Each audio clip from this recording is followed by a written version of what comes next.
Buenos días, me da mucho gusto estar aquí. Le agradezco mucho a Daniel de la invitación, que me ha permitido visitar luego Argentina, muchos amigos de este país, muy queridos. Yo vengo con una consigna muy clara y es querer contestar una pregunta.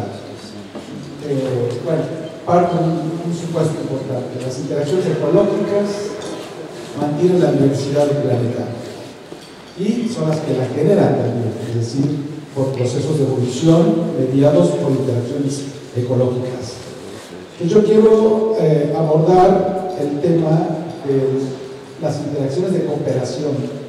Las interacciones de cooperación entre plantas, y ha sido un tema de investigación que llevo muchos años, sobre todo porque yo parto del hecho de que la coexistencia de especies, los procesos de coexistencia de especies pueden ser la clave para hacer propuestas de restauración ecológica. Eso es lo que voy a hablar. Bueno,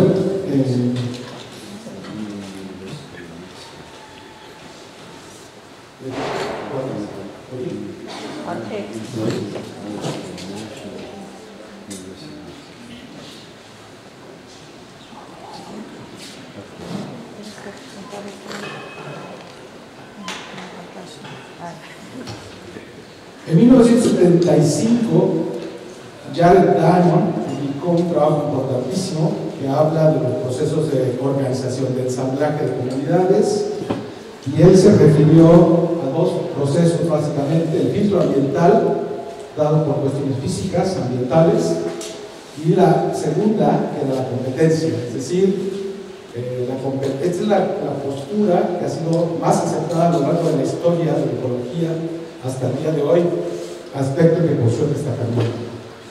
Y una cosa que quiero llamar su atención es que hay un punto que es la cosa regional, de la cual los ecólogos hablan muy poco, pero que tiene que ver con los procesos de evolución de grupos, la especiación, la extinción, y bueno, como vamos a ver, es un tema crucial para entender este aspecto.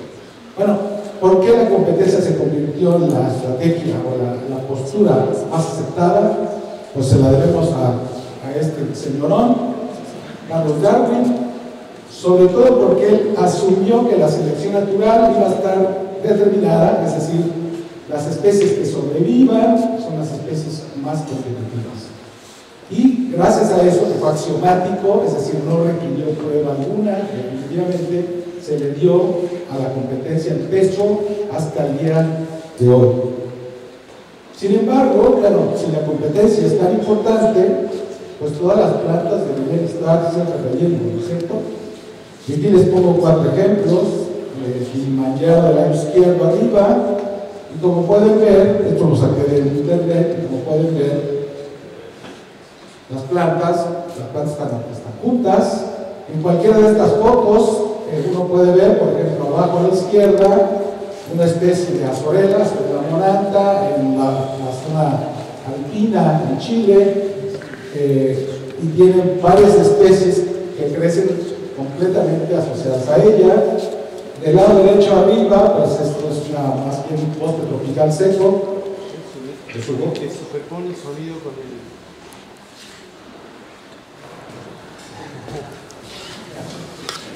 Del lado derecho arriba, el bosque tropical seco, las plantas creciendo juntas, y al fin y abajo unas especies de la zona árida de Guatemala. Neobuxbaunia mescalaensis. Neobuxbaunia mescalaensis, nombre raro. Neobuxbaunia mescalaensis creciendo asociada a una euforbiácea de género Nidosculus. Bueno, quiero retomar uno de los temas que hemos trabajado mucho, que son los sistemas mediterráneos. Y como ustedes saben, hay 5 regiones mediterráneas: en California, en Chile, la región mediterránea, Sudáfrica y Australia. Y como ustedes saben, esta vegetación, aquí están puestas algunas imágenes de esas 5 regiones, son zonas importantes, sobre todo porque aun cuando ocupan menos del 5% de la superficie terrestre, mantienen el 20% de la flora mundial. A latitudes casi de 40 grados, que no es el trópico. Eso es interesante. Bueno, estas regiones forman parte de un sistema que estaba presente en el terciario y en el cinturón mundial, y cuando el clima cambia,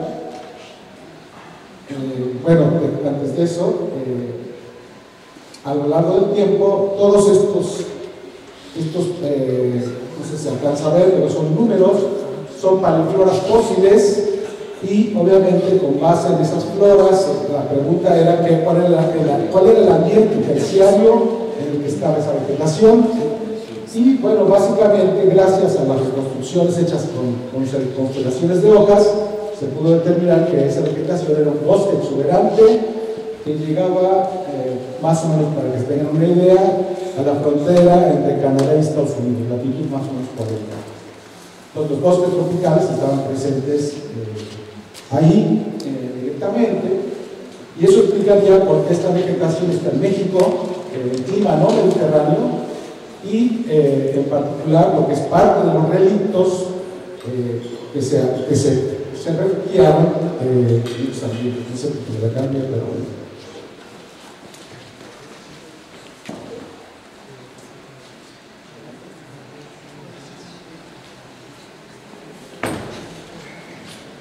bueno, a lo que quiero ir básicamente es que en la transición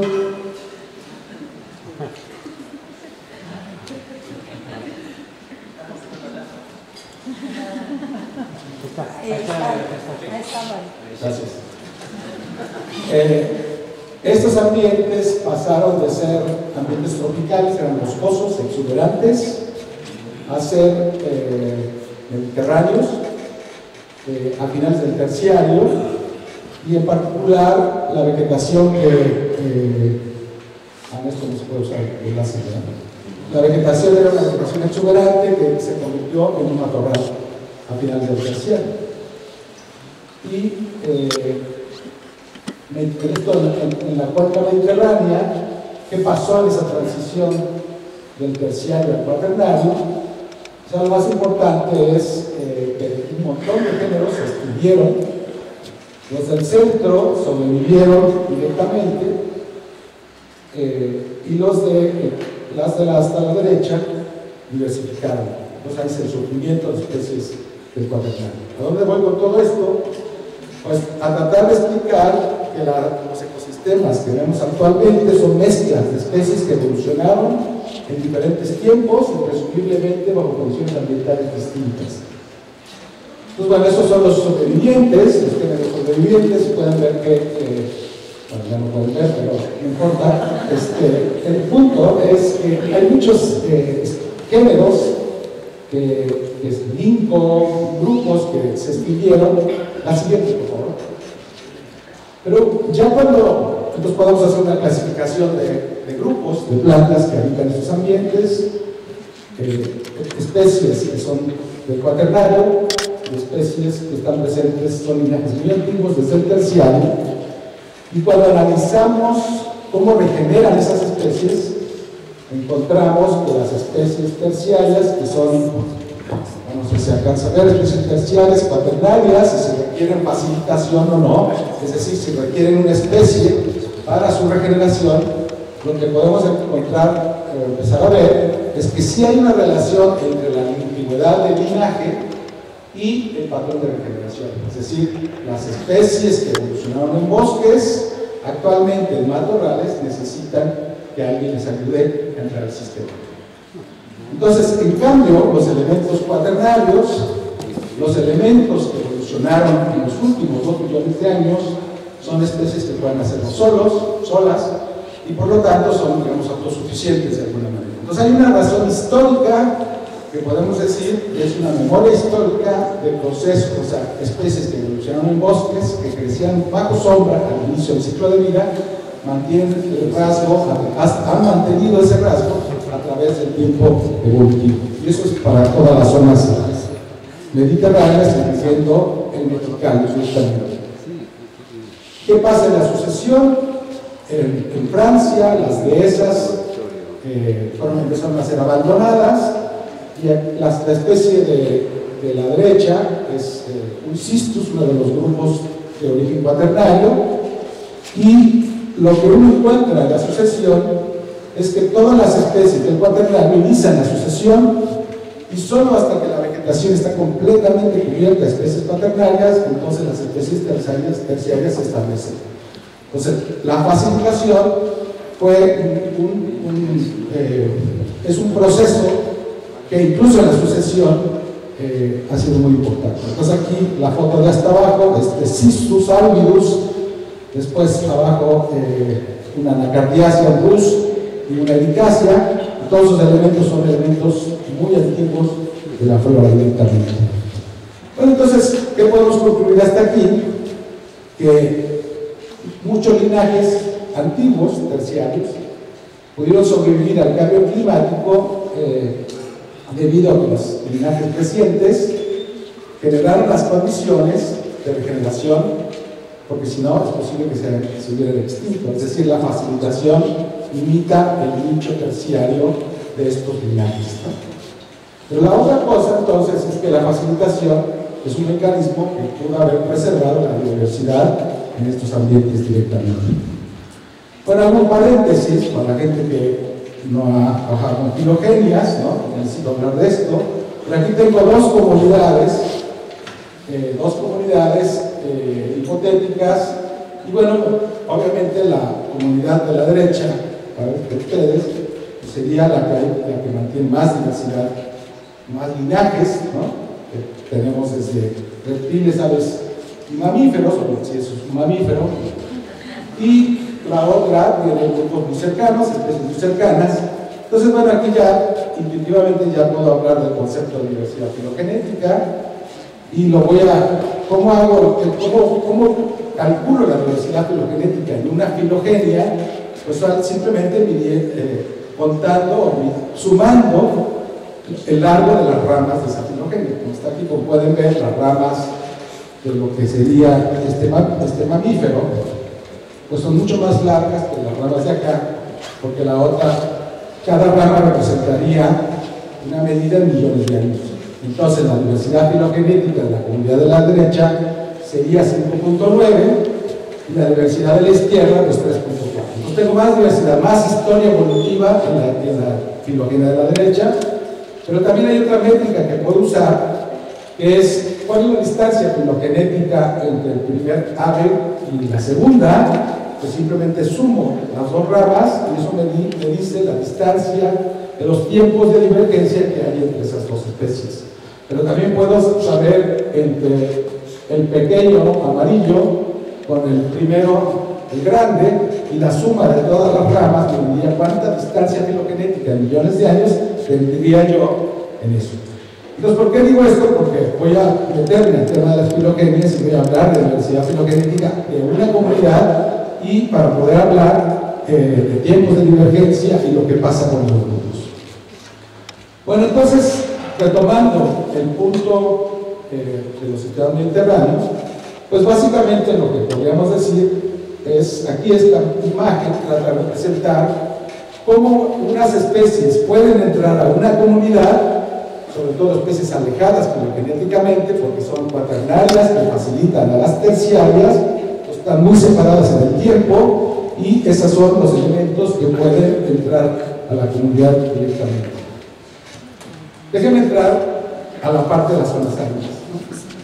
Entonces aquí puse una foto y les voy a presentar imágenes, sobre todo de la península de Baja California, que es el extremo noroeste de México, y de esta pequeña área, esta de aquí abajo, que es el valle de Tehuacán-Mecatlán, entre los estados de Puebla y Oaxaca, y es de los sitios que traigo ejemplos para ver. ¿Qué pasa en estos ambientes? Primero son estos valles de Tehuacán, entonces son ecosistemas altamente diversos, de alta diversidad filogenética, y obviamente lo que quiero hablar, o a lo que quiero referirme, es cuán importante es la facilitación en los ambientes áridos de México directamente. Y bueno, aquí empiezo por decir que sabemos, hemos estado estudiando la antigüedad de esos linajes, y sí les puedo decir que la mayoría de las plantas son terciarias, ¿no? Entonces es muy interesante porque estamos encontrando que en muchos desiertos del mundo, muchos desiertos del mundo tienen linajes muy antiguos, ¿no? Y han sobrevivido a los cambios climáticos que han ocurrido. Uno de los importantes pues es precisamente la transición terciario-cuaternario, que es cuando surgen los desiertos mundiales, ¿no? Climáticamente hablando. Entonces, y bueno, también sabemos qué pasó en los últimos 25.000 años, y lo que más nos llamó la atención es que este bosque tropical seco estaba presente en el Valle de Tehuacán hace muy poco, no más de 3.000 años. Entonces, el cambio ambiental a matorrales es muy reciente. Entonces, aquí están los datos de muestreos en el Valle de Tehuacán, 3 comunidades en el Valle de Tehuacán y 4 comunidades en Baja California. Y como pueden ver por los valores en rojo, el porcentaje de facilitación de especies, de todas las especies de cada comunidad, tenemos nuestros, no solo esta zona, sino de prácticamente todo México, donde consideramos todas las especies. Lo que muestran los datos es que la facilitación no es menor nunca del 90%. La facilitación es un mecanismo importante. Otra cosa es que tratamos de evaluar, haciendo una base de datos, si el rasgo de generar bajo plantas o en espacios abiertos es conservado, si se ha conservado durante el tiempo evolutivo. Y aquí está la filogenia circular. Los puntos en el mapa muestran de dónde sacamos los datos, y lo que hicimos fue tratar de tomar datos de donde hubiera comunidades donde se hubiera analizado por completo las especies. Y bueno, como pueden ver, las especies que requieren nodriza son las especies que tienen la punta en negro, y las que no requieren, las que se establecen en espacios abiertos de manera independiente, van en blanco. Y bueno, como pueden ver, especies cercanas filogenéticamente, que son las antiguas, en general mantienen el mismo patrón. Es decir, hay señal filogenética, especies emparentadas que tienen el mismo rasgo. Es decir, especies cercanas filogenéticamente o son facilitadas o pueden hacer un espacio abierto. Y esto lo que dice es que la mayoría de las especies emparentadas mantienen el mismo tipo de regeneración, es decir, conservado únicamente. Bueno, entonces, ahora podemos hacer filogenias de comunidades y usando esta estrategia. Y lo primero que nos quisimos preguntar en estos ambientes áridos es si la facilitación se da entre especies cercanas filogenéticamente. ¿Sí? Y entonces, bueno, lo que hicimos fue pues ver, obviamente, haciendo la filogenia y ver las especies diferentes, cómo se daban. Y efectivamente lo que encontramos es que la facilitación se da entre especies alejadas, tal como encontramos para el Mediterráneo. Especies cuaternarias facilitan a especies muy antiguas directamente. Y después lo que quisimos ver es cuántas interacciones se mantienen en el tiempo. Y para eso analizamos eso con plántulas y luego con adultos. Entonces lo que encontramos es que se pierden alrededor del 43% de las interacciones, pero predominan las interacciones hasta que las plantas son adultas. Es decir, la facilitación que empieza desde que hay germinación de las semillas se mantiene hasta la etapa adulta, lo cual dice que la facilitación es un mecanismo relevante a lo largo del ciclo de vida de las especies. ¿Y qué pasa? La facilitación de más especies, es decir, van llegando más especies por dispersión de semillas y se forman agrupaciones. Y entonces una forma de representar lo que ocurre es una especie, que es la que tiene más biomasa detrás, una anacardiácea ahí, debajo de la cual están regenerando entre 3 y 12 especies en diferentes agrupaciones, o les llamamos parches. Entonces, un punto interesante es que obviamente nos interesaba saber si todas las especies participan en la regeneración de las plantas en este proceso, y lo que encontramos es que para el cactus, no, quiero revisar dos, no, una de la ahí. El estudio se hizo con esta especie de cactus, y lo que queríamos ver es si la sobrevivencia a lo largo de los años dependía que dependía de las plantas que están en todo ese vecindario que le rodean. Y básicamente lo que estamos mostrando en el eje de Y es que es la probabilidad de sobrevivir hasta los 12 años.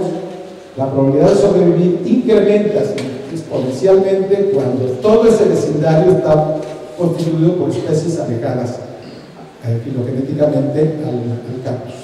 Es decir, mientras más alejadas estén las especies en evolución, el proceso hace la sobrevivencia incrementa de manera exponencial.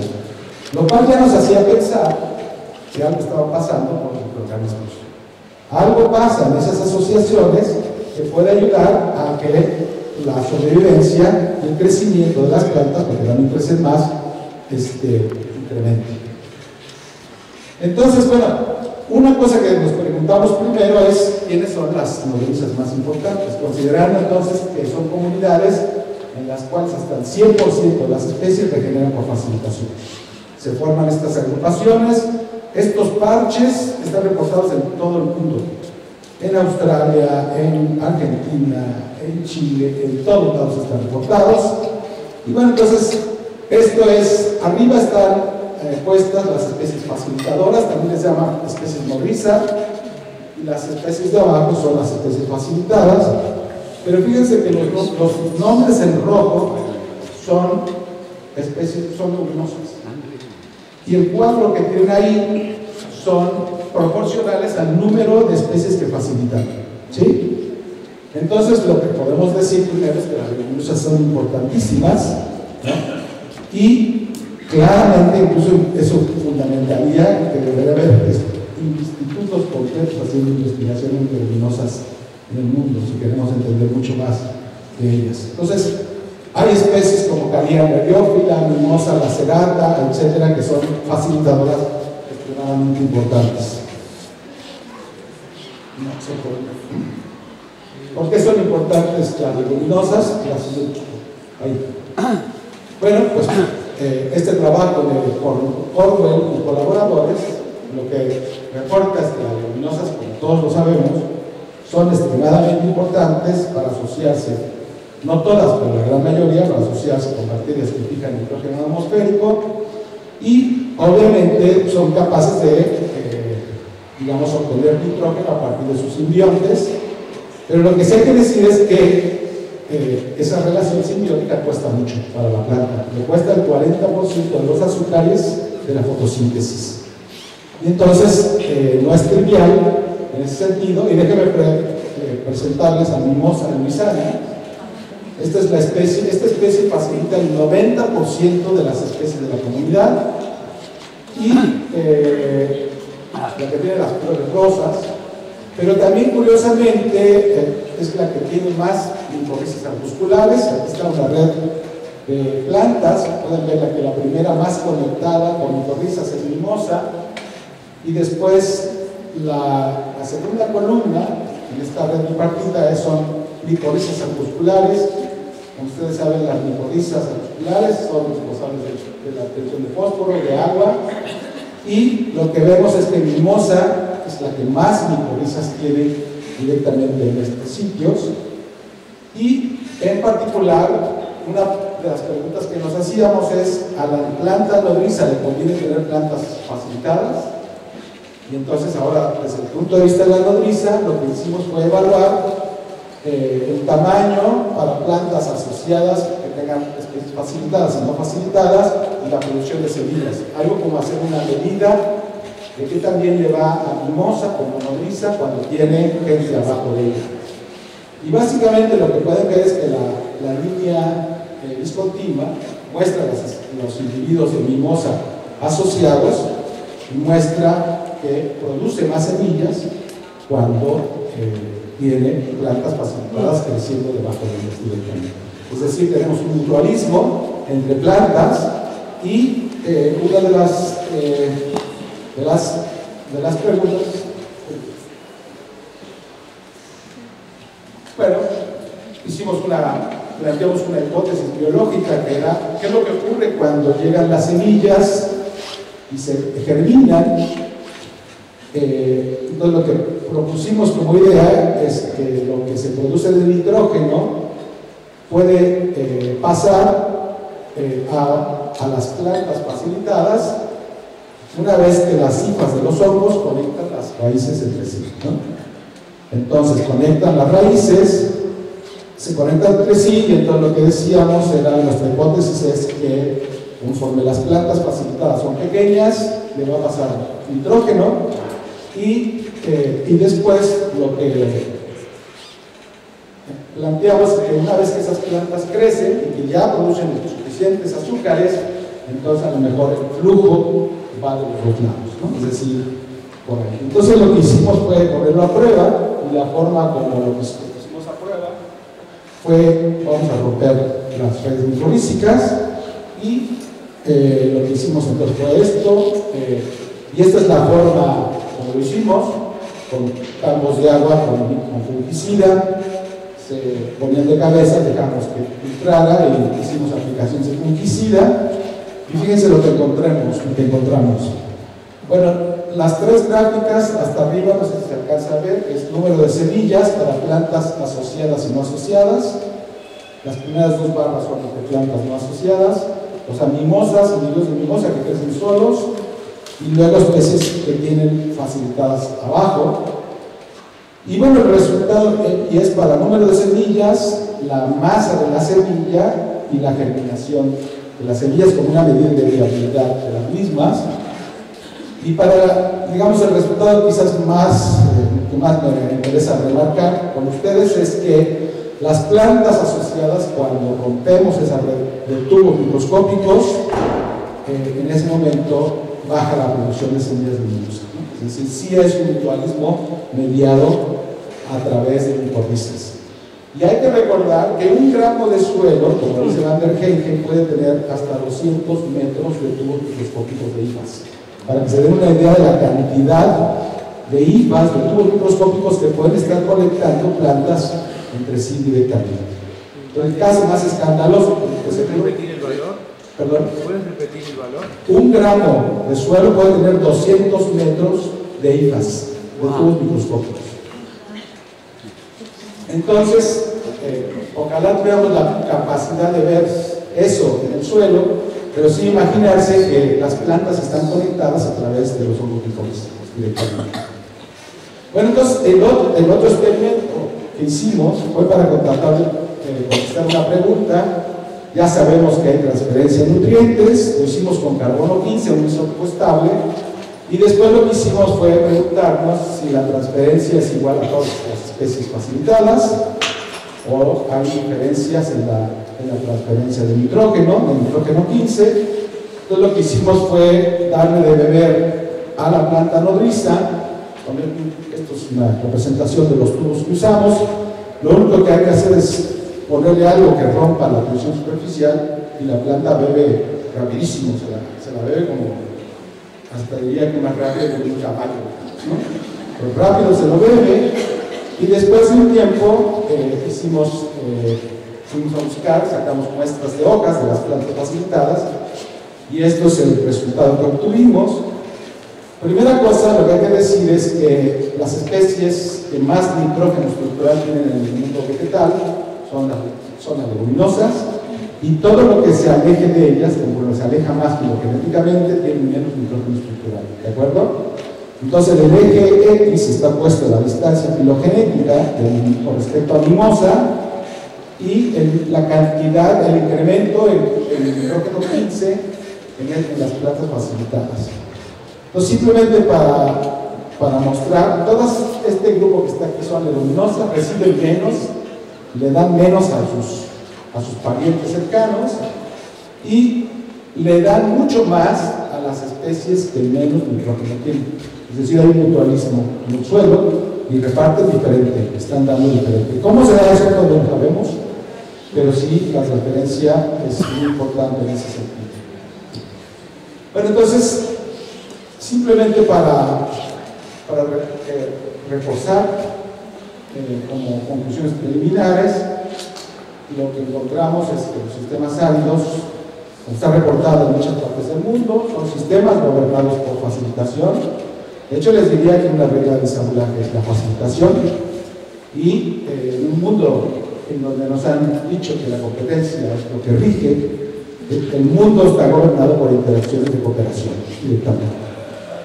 Lo último que hicimos fue hacer este trabajo, pues sabiendo que las relaciones de parentesco filogenético son importantes.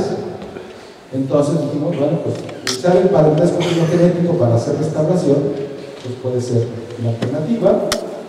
Entonces lo que hicimos fue, con Miguel Verdú y Lorena López Aparicio, fue utilizar una base de datos que compiló Lorena entre 1945 y 2008, sacado de artículos publicados, y en donde habían hecho experimentos, en donde habían probado, digamos, si las plantas crecían solas solas y asociadas, y ver ese número de datos, que son muchísimos datos para ambientes de todo tipo, ambientes tropicales, húmedos, áridos, semiáridos, hasta incluso acuáticos, relacionar si había un efecto positivo en que los vecinos eran distantes o no filogenéticamente, ¿de acuerdo? El resultado de ese trabajo, que se puede encontrar en este artículo, que si alguien lo quiere se lo puedo pasar, lo que encontramos es que efectivamente el estar asociado con especies no emparentadas significa un éxito en la facilitación, un éxito, mayor crecimiento y sobrevivencia, y básicamente los puntos así más centrales es, primero, decir que la facilitación es un rasgo conservado. ¿Quién necesita facilitación? Las especies que evolucionaron en un ambiente en el cual ya no viven, ¿sí? Entonces esa es la idea de que no todo el mundo está adaptado, más bien alguien te puede ayudar a entrar a ese sistema, ¿de acuerdo? Y eso está reportado para ambientes llenos de metales pesados, en la minería. Tenemos datos publicados en jales, digamos jales nosotros, en las zonas de desechos llenos de metales pesados. Especies facilitan la entrada de otras especies, y así está reportado para muchos otros sistemas, incluyendo los sistemas acuáticos. Entonces, la restauración, sí, me debería decir que la restauración es obligada en sistemas áridos. Es obligada, obviamente, claro, para especies linajes antiguos, ¿no? Pero bueno, ahorita dirán, híjole, pues entonces está mal porque tengo que tener filogenias y todo, ¿no? Pero ahorita déjenme mostrarles, ahorita les voy a mostrar una cosa. Luego entonces, si queremos restaurar, las comunidades microbianas son importantísimas, sobre todo por este proceso de transferencia de nutrientes, y en general se reconoce que la competencia ocurre entre especies cercanas filogenéticamente. Por eso hay que intentar, si vamos a hacer restauración, usar especies alejadas filogenéticamente para asegurar que no compitan directamente. Y otro aspecto que salió de este análisis fue que utilizar especies que tienen la misma forma de vida funciona bien si aumentamos al máximo el no parentesco, es decir, que estén separadas filogenéticamente. Y bueno, pues resulta que hay una aplicación para teléfonos celulares, creo que es Apple, creo que parece comercial, pero no es comercial. Esto está para iPhone, pero entonces uno podría, simplemente uno puede poner, tiene dos campos y se puede ver, ahí dice oso y dragón, es decir, el dragón de Komodo. Entonces yo puedo sacar las distancias filogenéticas de lo que yo quiera, y yo puedo prácticamente manipular, es decir, yo si yo tengo listados de especies y tengo un número de especies que voy a sembrar en un ambiente árido, pues yo puedo tratar de maximizar al máximo la distancia filogenética para aumentar la probabilidad de éxito en la introducción y la restauración de esas especies. Entonces es una aplicación, es una maravilla, ¿no? Y eso ayudaría muchísimo a esto. Bueno, ¿cuánto tiempo me queda? ¿Ya me lo conmigo? Le ves, no te ves. Bueno, es primera parte de la charla. La facilitación es muy importante, ¿no? En ambientes áridos. quiero hablar de otro aspecto que me parece muy importante si se va a hacer restauración en ambientes áridos, y tiene que ver con esto que hemos trabajado. Los dos primeros autores son geofísicos, geólogos, y obviamente una de las cosas que nos ha interesado mucho es reconstruir el pasado, los últimos miles de años en los desiertos norteamericanos. Y como pueden ver, si siguen la gráfica, hasta abajo dice unidad efectiva, cómo ha fluctuado a lo largo del tiempo. Pero fíjense cómo a partir de los últimos 2000 años, esto es para esta zona del norte del país, ha habido muchísimas anomalías climáticas. Pues ha habido cambios climáticos de corta duración y en particular, bueno, eso se puede traducir en que en esas anomalías de eventos excepcionalmente lluviosos se pueden estar formando unidades discretas históricas, ¿no? Aquí les estoy mostrando un depósito en un abanico aluvial, un depósito que tiene 3100 años, y junto hay un depósito que tiene tan solo 5 años. ¿Qué pasa en estos ambientes con respecto al tiempo, los suelos de las zonas áridas directamente? Bueno, pues ¿qué pasa? Estos suelos están estables, a lo largo del tiempo acumulan carbonatos de calcio y forman el famoso horizonte de caliche. Si la roca madre tiene caliche, es decir, tiene carbonato de calcio, ese carbonato de calcio se va a cementar, y se va a cementar a partir del punto en el cual hay la máxima infiltración. Y ahí va a estar ese carbonato y puede empezar a formar una película impenetrable para las raíces de las plantas, y eso obviamente puede contribuir a hacer los suelos más secos. Es decir, que podemos estar viendo procesos ecológicos de interacción, pero hay un proceso invisible, por decirlo de alguna manera, que está ocurriendo en todos los suelos de las zonas áridas y que puede hacer que todo el esfuerzo que hagamos de restauración no sea exitoso si no consideramos la evolución de los suelos y la antigüedad de los mismos. Entonces, déjenme darles, esto es un abanico aluvial en Tehuacán, la sección de A prima es la zona de estudio, y simplemente para mostrarles cómo cambia la vegetación. En un paso yo entro a una unidad de suelo formada a finales del Pleistoceno a una unidad de suelo holocénica, los últimos 10.000 años, y puedo ver, como pueden ver simplemente por fisonomía, cómo se da el cambio. Los ambientes más estresantes son los más antiguos, y por lo tanto esos ambientes pueden ya, bueno, déjenme ponerlo. Lo que ocurre es que ya en esos ambientes, bueno, ahí está. Primera cosa, los suelos, los dos de arriba, esta es una gráfica del potencial hídrico con respecto al tiempo en horas, del tiempo en horas en el eje de arriba, y el Y está una medida del potencial hídrico. Si el valor se hace más negativo, es decir, que es más seco, y simplemente para que vean cómo se comporta la humedad del suelo, simplemente con respecto a la antigüedad de los suelos.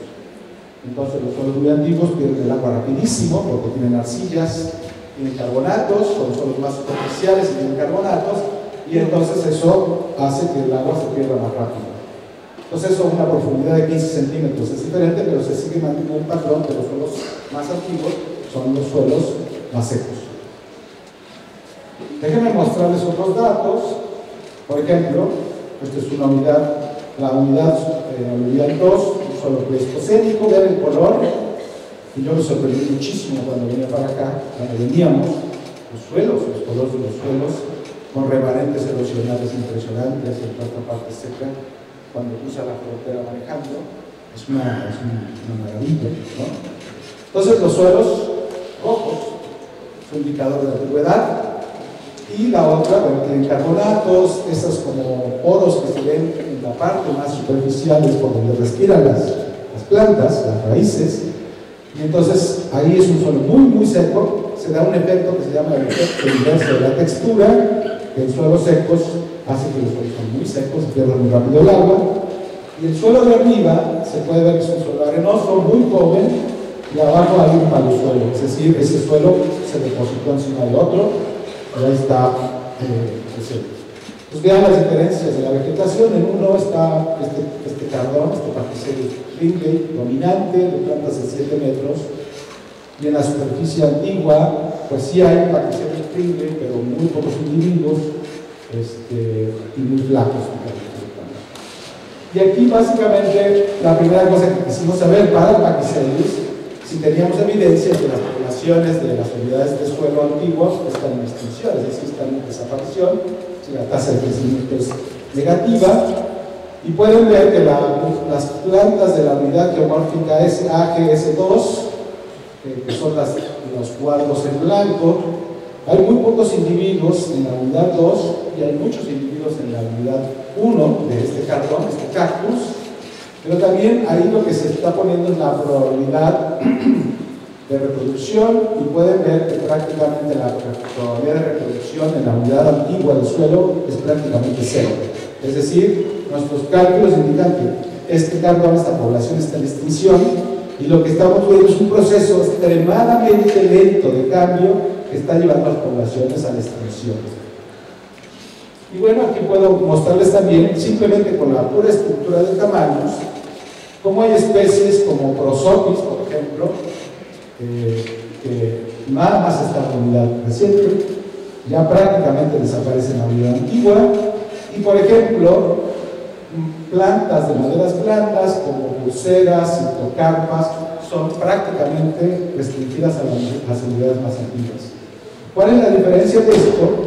La diferencia es que las especies que son más facilitadoras prácticamente desaparecen en los suelos antiguos. Entonces, ¿qué hacer en este caso para la restauración? Hay que intervenir los suelos directamente, y en eso estamos trabajando ahora. ¿Cómo cambiar la estructura del suelo para tratar de lograr cambios en las características físicas del suelo? La siguiente, por favor. Y bueno, simplemente esto es algo que se repite en Baja California, que es prácticamente que uno encuentra el último sobreviviente de lo que pudo haber sido una vegetación dominada por cactus, y que debido a la evolución de suelos están en desaparición. Ahí, ¿qué hacer? Pues hay mucho que trabajar todavía, pero creo que la intervención directa de la estructura del suelo puede ser una alternativa. Y solo me falta agradecer a CONACYT y a la UNAM, el programa PAPI, por el financiamiento de trabajo. Muchas gracias por escuchar.